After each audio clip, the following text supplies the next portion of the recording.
साहब, आप लोगों की तरफ से इंक्वायरी कमीशन बनाया गया, आज उसकी पहली समाअत भी हुई, एलामिया भी आया, मगर तहरीक इंसाफ ने सुप्रीम कोर्ट में दरख्वास्त दायर कर दी है। पहला एतराज़, चीफ जस्टिस की इजाज़त के बगैर जुडिशल कमीशन की तश्कील नहीं हो सकती और इसके लिए किसी जज को भी नामजद नहीं किया जा सकता। आप लोगों ने चीफ जस्टिस साहब को माइनस करके दो हाई कोर्ट के चीफ जस्टिस और एक सुप्रीम कोर्ट के सीनियर जज को पर मबनी एक कमीशन बना दिया है। तहरीक इंसाफ ने अदालत में इस्तदा कर दिया कि नहीं हो सकता। बहुत शुक्रिया शाहजेब साहब। पहली बात तो ये है कि ये मुल्क एक आइन और कानून के तहत चल रहा है और उसमें कुछ चीज़ें हैं जो प्रैक्टिसेस भी हैं, कुछ ऐसी हैं जो लॉ के ज़रिए बनी है। कमीशन ऑफ इंक्वायरीज एक्ट बना 2017 में और तब से ये राइज है और इस पर अगर कोई चैलेंज थ्रो हुआ है, मेरे नोटिस में नहीं है। इसके तहत जो कमीशन बने उन्होंने काम किया या नहीं किया वो हमेशा हुकूमत ने बनाए, क्योंकि कमीशन ऑफ इंक्वायरीज एक्ट में जो कि एक वैलिड लेजिस्लेशन है, ये कहीं पे नहीं है कि आपने चीफ जस्टिस से पूछ के कमीशन बनाना है। दो बातें मैं करूंगा। पहली बात तो ये है कि बिल्कुल हुकूमत को एतराज ना होता कि एक प्रैक्टिस है या मैं कहता हूँ कि प्रोप्राइटरी डिमांड्स के उनसे पूछ के बनाया जाए। अगर कुछ ऑडियोज जो हैं वो उनके इर्द गिर्द घूमती हैं और वो बड़े बहुत ही मोहतरम हैं और बहुत ही रिस्पेक्टेबल हैं हुकूमत के लिए। अब देखिए, कॉन्फ्लिक्ट ऑफ इंटरेस्ट है ना ये, कि आप किस तरह ये सोच सकते हैं कि आपके मुतल्लिका या आपके अजीज़ो अकारब के बारे में कुछ ऑडियोज उनकी गुफ्तगू है और फिर आप ही से पूछा जाए कि जी अच्छा इसकी कोई फैक्ट फाइंडिंग इंक्वायरी होनी है तो आप ही बता दें। ये ऐसे ही है ना कि मेरे बच्चे अगर कोई गुफ्तगू कर रहे हैं मेरे सरकारी मनसब के जो फंक्शंस हैं उनके डिस्चार्ज के हवाले से और मैं बतौर वज़ीर कानून एक काम करने का मजाज हूँ, तो फिर मुझसे पूछा जाए कि अच्छा आप बताएं आज़म साहब के आप किन लोगों को नॉमिनेट करते हैं कि वो उसको इंक्वायर करें, तो ये तो कॉमन सेंस के खिलाफ है, नेचुरल जस्टिस के खिलाफ है। मगर तार साहब, फिर तो ये अजीब गंभीर हो जाती है सूरत हाल, क्योंकि बेंच तो बहरहाल चीफ जस्टिस ने बनाना है। अब अगर पटिशन कर दी है सुप्रीम कोर्ट में तहरीक इंसाफ ने, तो फिर चीफ जस्टिस कैसे बनाएंगे? क्योंकि जो कमीशन तहकीकात कर रहा है उसमें उनके अहले खाना या उनसे मुंसलिक ऑडियो लीक्स भी शामिल है, तो फिर वो बेंच कैसे बनाएंगे? ये तो फिर और गंभीर हो जाती है सूरत हाल। नहीं, इसका बड़ा अच्छा और आसान हल है। सुप्रीम कोर्ट में कम अज कम मेरी जो नोटिस में है 184(3) की कोई 15 से 20 पिटीशंस हैं, जिनमें सुप्रीम कोर्ट बार एसोसिएशन और पाकिस्तान बार काउंसिल की तरफ से फाइल की गई पिटीशंस हैं जो 1.5-2 साल से फाइल्ड हैं और उन पे बेंच नहीं बनाया गया आज तक।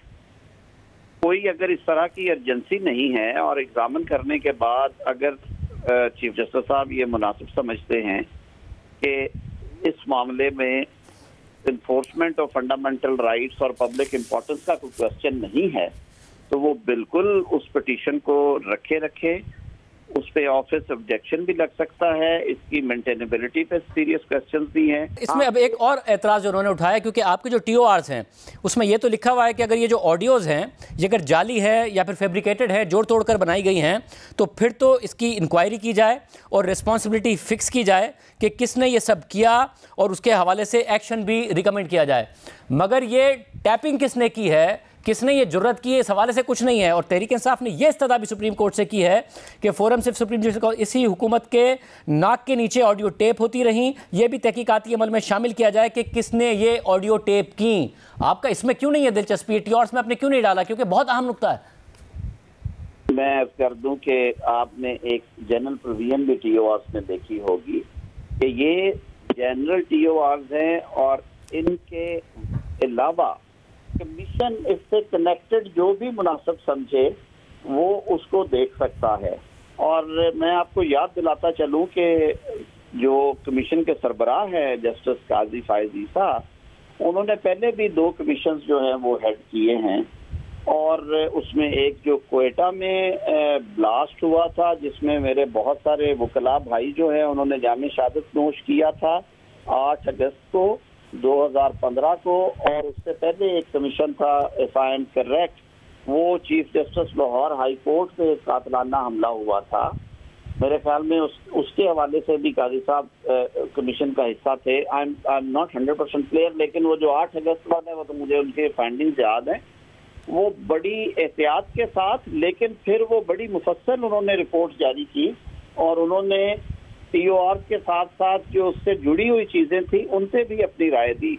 तो मेरे ख्याल में कमीशन की जो कॉम्पोजिशन है, सीनियर प्यूनी जज of the supreme court, chief justice Balochistan high court, chief justice Islamabad high court, हम ये इस तवक्को के साथ ये एक लार्जर कमीशन बनाया गया, वन मैन नहीं रखा गया, कि ये चीज़ें ऐसी हैं कि इनसे जो अदलिया की इंडिपेंडेंस है, अदलिया के डिस्चार्ज ऑफ फंक्शंस में उनकी ट्रांसपेरेंसी है, और अदालती शख्सियात की जो एक तरह से उनका तकद्दुस, तकरीम या उनकी इंडिपेंडेंस और उनकी इम्पार्शियलिटी इन्वॉल्व है।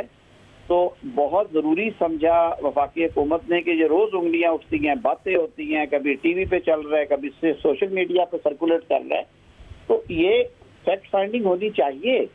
मगर तारड़ साहब, अब मसला ये है कि अगर ज़ाहिर है जैसे फाइज़ा से ये तवक्को की जाती है कि वो इन TORs के अलावा जो आप कह रहे हैं कि उनके पास इख्तियार है, जब वो इस बात की तहकीकात करेंगे, अगर वो सोर्स पर जाते हैं कि कौन ये टैपिंग कर रहा था, तो हुकूमत और हुकूमत के मातहत एजेंसियाँ कैसे उससे बरी ज़िम्मा होंगी। और ये तो बहुत बड़ा चार्ज होगा कि चाहे चीफ जस्टिस साहब की सास हों या फिर दीगर लोग हों, उनकी फ़ोन टैपिंग की जा रही थी हुकूमत की तरफ से।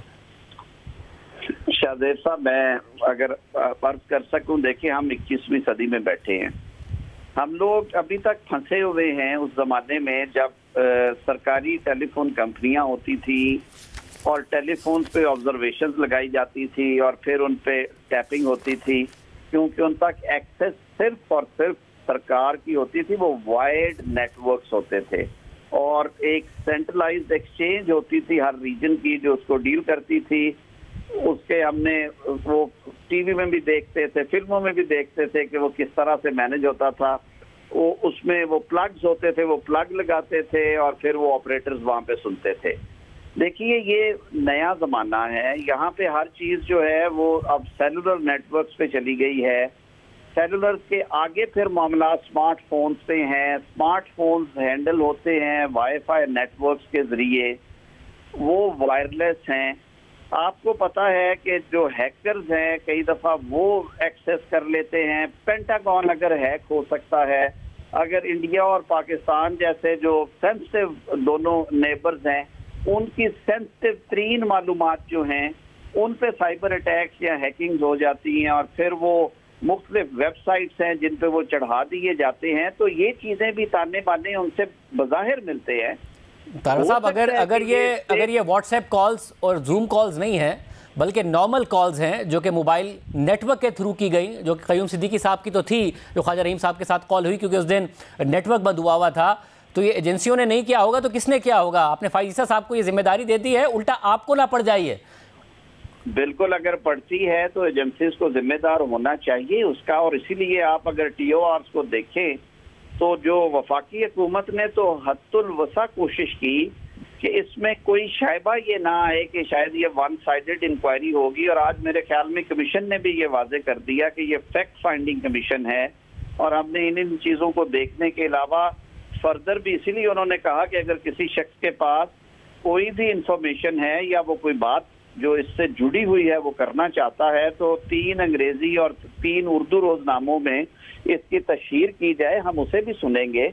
और आप अगर TORs को 1, 2, 3, 4, 5, 6 है मेरे ख्याल में वो देखें तो उसमें बिल्कुल ये इंटेंशन मौजूद है कि अदालत की इज्जत और तकरीम को और अदालत से मुंसलिक जो आला अदलिया के जज साहिबान हैं उनके जो कंडक्ट को अबव बोर्ड रखने के लिए, बल्कि विंडिकेट करने के लिए ये एफर्ट की गई है। इसको अब अगर हम नेगेटिव सेंस में जितना लेंगे उस पे तो 50। मगर तारड़ साहब, तहरीक इंसाफ की सदा में एक ये बात भी है ना, तहरीक इंसाफ कह रही है कि सुप्रीम कोर्ट के किसी जज के खिलाफ तहकीकात या कार्रवाई का फोरम सिर्फ सुप्रीम जुडिशल काउंसिल है। अब नवाज शरीफ साहब ने, मरियम नवाज साहिबा ने तो कहा था कि हुकूमत रेफरेंस भेजे, तो आप रेफरेंस भेज देते सुप्रीम जुडिशल काउंसिल में, इस हवाले से तहकीकात हो जाती, बजाय इसके कि आप ये रास्ता अख्तियार करते।